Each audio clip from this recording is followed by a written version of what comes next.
Nazreen, Assalamu alaikum. I hope all of you, along with your family, are in best of everything and taking precautions about the ongoing third wave of COVID-19 coronavirus by keeping social distancing, wearing masks, etc. So I hope everything is going well. So I am with you again with a new video, and it is about clause again. This is the second video or part 2 of our clause lesson or lesson on clause. So today we are going to tell you something a little bit different from the sentences or the clauses we taught you in the previous video. Okay, so two things needs to be remember. तो जो हमने पिछली video में आपको जो sentences बना करके बताए थे मुख्तलिफ कंजक्शंस के साथ, तो उनमें एक प्रिंसिपल क्लॉज थी और दूसरी कोऑर्डिनेट क्लॉज थी। तो दो क्लॉजेस उसमें मौजूद थी। प्रिंसिपल क्लॉज हमेशा पहला सेंटेंस जो होता है या पहला हिस्सा जो सेंटेंस का होता है वो प्रिंसिपल क्लॉज कहलाता है, और वो क्लॉज अगर अलग भी हो जाए उस लॉन्गर सेंटेंस से तो भी अपनी कंप्लीट मफहूम देती है, तो उसको प्रिंसिपल क्लॉज कहते हैं। कोऑर्डिनेट क्लॉज के साथ जब प्रिंसिपल क्लॉज होती है तो दोनों ही क्लॉजेस जो है वो कंप्लीट सेंटेंस देती हैं, कंजक्शन निकाल के उनको अलग अलग कर दें तो। लेकिन आज जो हम पढ़ने जा रहे हैं वो कॉम्प्लेक्स सेंटेंसेस के बारे में पढ़ने जा रहे हैं, जिनमें एक प्रिंसिपल क्लॉज होती है और दूसरी जो होती है वो सबऑर्डिनेट क्लॉज होती है। यानी प्रिंसिपल क्लॉज जो है उसको अगर हम सेंटेंस से अलग करते हैं तो वो तो अपने कंप्लीट मीनिंग देती है, कंप्लीट सेंस देती है, लेकिन जो सबऑर्डिनेट क्लॉज होती है वो अपनी कंप्लीट मीनिंग और कंप्लीट सेंस नहीं देती इंडिपेंडेंट होने के बाद। इसी वजह से वो सबऑर्डिनेट क्लॉज कहलाती है। तो इस तरह के सेंटेंसेस को हम कॉम्प्लेक्स सेंटेंस कहते हैं। पिछली वीडियो में जो हमने जिस टाइप के सेंटेंसेस पढ़े थे उनको हम कंपाउंड सेंटेंसेस कहा करते थे। ठीक है, तो आज हम जो आपको सेंटेंसेस पढ़ाएंगे वो हु, दैट और विच की मदद से जो है वो जो क्लॉजेस को जोड़ा जाएगा या मतलब लॉन्गर सेंटेंस बनेंगे वो आप देखेंगे। फॉर एग्जांपल मैं एक दो सेंटेंसेस आपको यहाँ लिख के दिखाता हूँ। A girl was injured in the accident, she is now in hospital.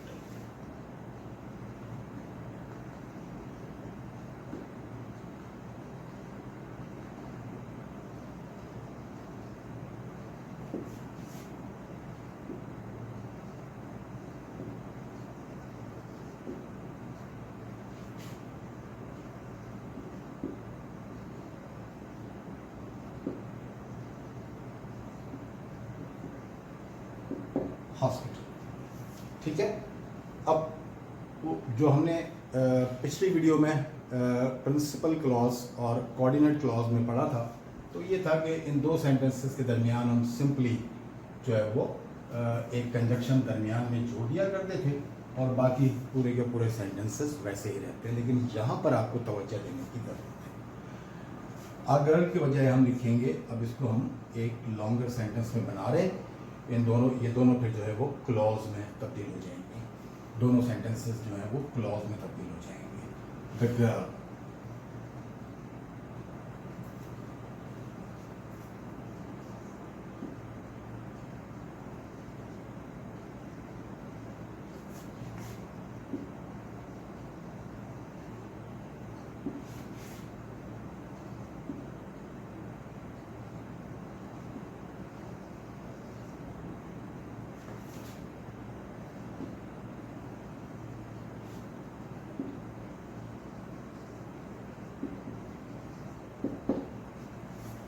You can see इस सेंटेंस में जो है वो अ गर्ल था। अब यहाँ पर चूंकि वो गर्ल स्पेसिफिक हो गई है, जनरल स्टेटमेंट उसके बारे में नहीं था। पहला सेंटेंस है कि कोई भी लड़की हो सकती है, लेकिन अब चूंकि आप मिला करके बता रहे हैं उस लड़की के बारे में, तो द गर्ल, ठीक है। और फिर ये who was injured in the accident is now in hospital. The girl is now in hospital. Which girl? Who was injured in the accident. तो अब ये मिला के जो है वो ये दो सेंटेंस जो है वो दो सेंटेंस नहीं रहे, बल्कि एक कंप्लीट सेंटेंस बन गया है। उसमें दो क्लॉजेज हैं। पहली क्लॉज जो है वो ब्रेक हो गई है। The girl is in hospital. Which girl? Who was injured in the accident. The girl who was injured in the accident is now in hospital. तो इसको चेंज करने का, चूँकि गर्ल है, पर्सन है, तो हम हु इस्तेमाल करेंगे, और अगर अदर देन पर्सन कुछ भी होगा तो हम उसके लिए विच या डैट इस्तेमाल करेंगे। नेक्स्ट सेंटेंस मैं आपको यहाँ पर लिख के बताता हूँ।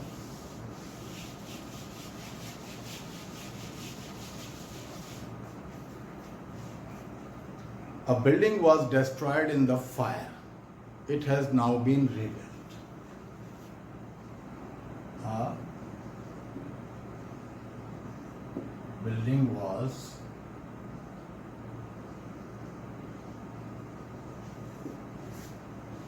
destroyed in the fire.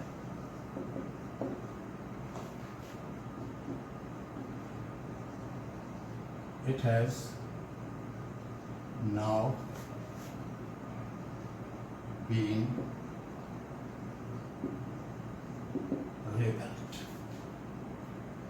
ठीक है, ये दो सेंटेंसेस हैं, और जब इसको हम लॉन्गर सेंटेंस में तब्दील करेंगे तो ये दोनों ही सेंटेंसेस जो हैं वो क्लॉज में तब्दील हो जाएंगे, और ये जो है वो इसकी प्रिंसिपल क्लॉज हो जाएगी बिल्डिंग वाली, और फिर जिसके साथ हम लगाएंगे कि तो हु या यहाँ पर सॉरी चूँकि बिल्डिंग है इसलिए डैट या विच लगाएंगे।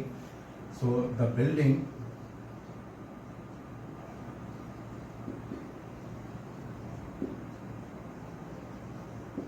डैट या विच, द बिल्डिंग डैट या the building which was destroyed in the fire has now been rebuilt। बिल्कुल उस तरीके से आप बिल्डिंग के बजाय ये द बिल्डिंग हो गया, और the building has now been rebuilt। और कौन सी बिल्डिंग? दैट या which was destroyed in the fire. तो the building has now been rebuilt. ये तो सेंटेंस अपना कंप्लीट सेंस दे रहा है, तो ये जो इसकी है प्रिंसिपल क्लॉज है, जबकि ये that which was destroyed in the fire इस हालत में जो है ये सबऑर्डिनेट क्लॉज है, क्योंकि इसको अगर अलग कर दिया जाएगा तो इसका सेंस कंप्लीट नहीं होगा। ठीक है, उम्मीद है कि आपको ये बात समझ में आ गई होगी। तो हम चंद सेंटेंसेस और बनाते हैं।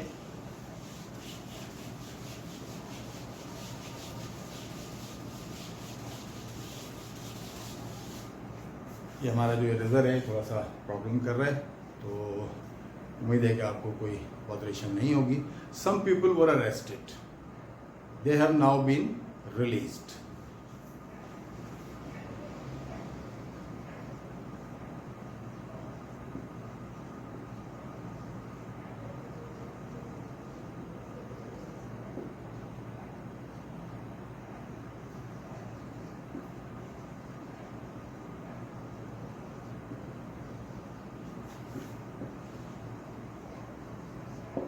ठीक है, तो सम पीपल के बजाय, चूंकि ये जनरल सेंस में था, the people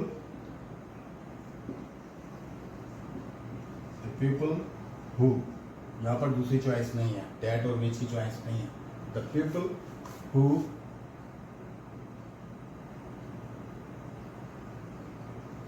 were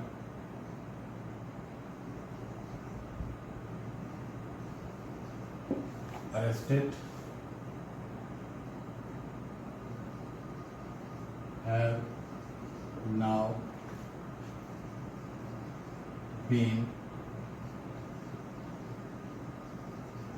released. The people who were arrested have now been released. ठीक है, तो इस तरह से सेंटेंसेस की आप मज़ीद प्रैक्टिस करेंगे। मैं आपको कुछ सेंटेंसेस जो है वो ज़बानी बता देता हूँ। For example, a bus goes to the airport. A bus goes to the airport. It runs every half hour. So the bus that goes to the airport, the bus which goes to the airport runs every half hour. इस तरीके से Barbara works for a company, it makes furniture. Barbara works for a company, it makes furniture. So Barbara works for the company, a company नहीं, that makes furniture. Barbara works for the company that makes furniture. अच्छा, फिर जो है वो किसी एक person के बारे में ये सेंटेंस में लिख देता हूँ। Alexander bell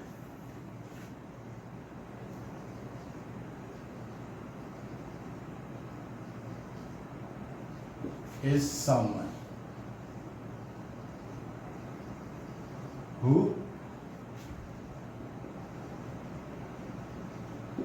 invented telephone. पूरा नाम शायद अलेक्जेंडर ग्राहम बेल है। तो Alexander is someone who invented telephone. तो ये पूरी जो है वो एक लॉन्गर सेंटेंस है और इसमें भी 2 क्लॉजेज हैं। तो इसी तरीके से जब आप आगे आएंगे तो किसी के लिए कह सकते हैं कि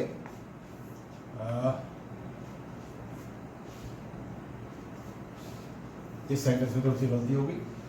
Alexander is the man.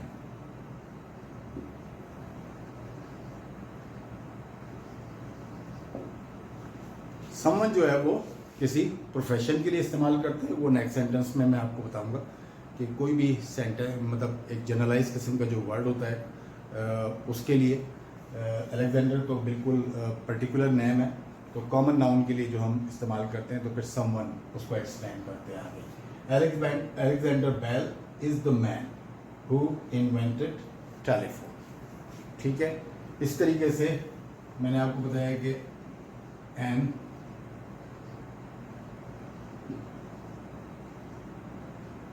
Architect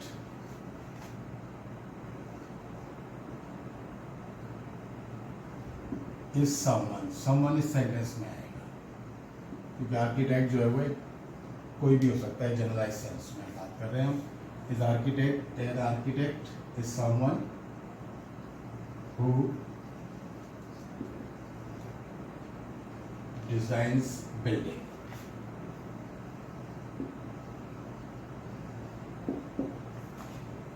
An architect is someone who designs building. Architect वो होता है जो बिल्डिंग्स को डिजाइन करता है। ठीक है, इसी तरीके से who is a tenant. Tenant कौन होता है? A tenant is someone who pays rent to live in a house और अ फ्लैट।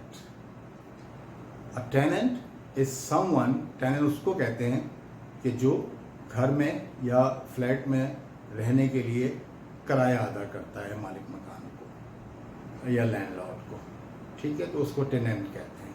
इस तरीके से मुख्तलिफ प्रोफेशन या जनरलाइज किस्म के वर्ड होंगे, कौन होता है, उसको क्या करते हैं, क्या करता है, तो उसके लिए जो है फिर हम इस तरह का समवन के साथ स्ट्रक्चर इस्तेमाल करते हैं। एक दो सेंटेंस में आपको क्वेश्चन में बताऊंगा।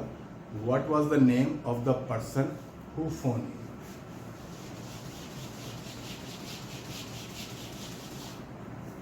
इस तरह के सेंटेंस जो है वो आपने खुद भी बनाने हैं। ये दूसरा तीसरा किस्म का तरीके सेंटेंस बता रहा हूँ मैं आपको। ये क्वेश्चन में who was the person who phoned you, या what was the name of the person, ऐसे भी कर सकते हैं. what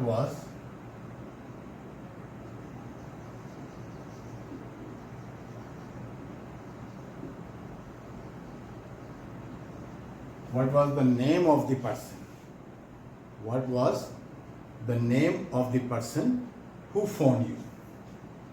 ठीक है, ये ज़्यादा अप्रोप्रिएट लग रहा है. वैसे उसमें भी कोई हर्ज नहीं था कि वो कौन था जिसने तुम्हें फ़ोन किया, 2 दफ़ा हु आ गया था, तो वो भी सेंटेंस गलत नहीं था, लेकिन ये ज़्यादा अप्रोप्रिएट लग रहा है. What was the name of the person who phone you. So where is the cheese which was in the fridge. बिल्कुल ये भी क्वेश्चन है.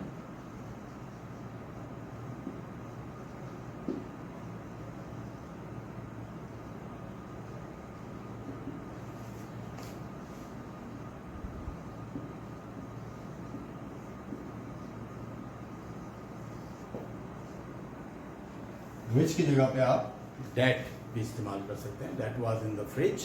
ओके, एक सेंटेंस आपको नेगेटिव में ज़बानी बता देता हूँ. I don't like stories that have unhappy ending. I don't like stories that have unhappy ending. ठीक है, तो ये फ़िलहाल आपको समझाने के लिए. तो यहाँ समझ लीजिए कि पहले वाले जो सेंटेंस थे वो कंपाउंड सेंटेंसेस थे जो क्लॉज के सिलसिले में हमने आपको पढ़ाए थे. उनमें एक प्रिंसिपल क्लॉज थी तो दूसरी कोऑर्डिनेट क्लॉज थी. आज जो पढ़ाए हैं ये कॉम्प्लेक्स सेंटेंसेस हैं. इसमें एक प्रिंसिपल क्लॉज है तो दूसरी सबऑर्डिनेट क्लॉज है. प्रिंसिपल क्लॉज अगेन मैं बता दूँ कि वो क्लॉज होती है, एक तो पहली क्लॉज होती है, यूँ ही समझ लें इसको, और या इस तरह समझ लें कि उसको अगर सेंटेंस से अलग कर दिया जाए तो वो कंप्लीट सेंस और कंप्लीट मीनिंग देती है. ठीक है, कोऑर्डिनेट क्लॉज भी यही काम करती है, दोनों जब उसके साथ होती है. लेकिन यहाँ पर जो आज हम पढ़ा रहे हैं आपको, तो एक क्लॉज तो प्रिंसिपल क्लॉज है तो दूसरी सबऑर्डिनेट क्लॉज है. यानी सबऑर्डिनेट क्लॉज जो है वो उसको अगर सेंटेंस से निकाल दी के अलग किया जाएगा तो फिर वो अपना कंप्लीट सेंस नहीं देगी, और इस तरह के सेंटेंसेस को हम कॉम्प्लेक्स सेंटेंसेस. तो क्लॉज के सिलसिले की जो हमारी ये वीडियोज़ हैं कम से कम 3 से 4 ज़रूर होंगी या 5 भी हो सकती हैं. तो देखते रहिएगा, और इंशाल्लाह आपको ज़्यादा हम आप पे इसलिए बोझ नहीं डाल रहे, एक साथ सारी चीज़ें नहीं समझा रहे कि फिर वो आपको कंफ्यूज हो जाएंगे उसके अंदर. तो हम थोड़ा थोड़ा करके आपको ये समझा रहे हैं, कोशिश करेंगे आगे भी आपको समझाने के लिए. तो अगली वीडियो तक के लिए आपसे इजाज़त चाहते हैं. अपना और अपने आसपास के लोगों का ख्याल रखिएगा. अल्लाह हाफ़िज़.